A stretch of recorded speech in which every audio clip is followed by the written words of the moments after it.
સમયથી કુપોષણ અભિયાન ચલાવી રહ્યું છે. અમદાવાદ અનફોર્ચ્યુનેટલી કુપોષણમાં કહેવાય ને કે દરેક સિટીમાં નંબર પહેલા પર છે. આજે આ ગંભીરતા સમજીને અમે લોકો અલગ અલગ સેવા વસ્તીમાં જઈને માતાઓને અવેર કરી રહ્યા છે, કુપોષણ માટે જાણકારી આપી રહ્યા છે.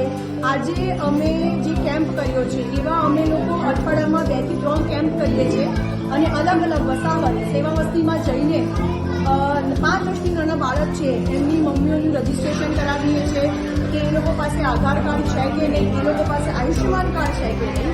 આયુષ્યમાન કાર્ડનું એટલા માટે અમે લોકો રજીસ્ટ્રેશન લઈએ છીએ કેમ કે સરકારની યોજનાઓનો એમને ફાયદો મળી શકે.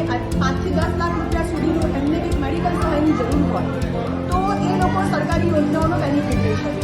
સાથે સાથે એ લોકો રસીકરણ કર્યું છે કે નહીં, અગર જો ના કર્યું હોય તો અમે અમને ગાઈડ કરીએ છીએ કે નજીકના કોઈ પણ મેડિકલ સેન્ટરમાં જઈને રસીકરણ કરાવવાની શરૂઆત કરે.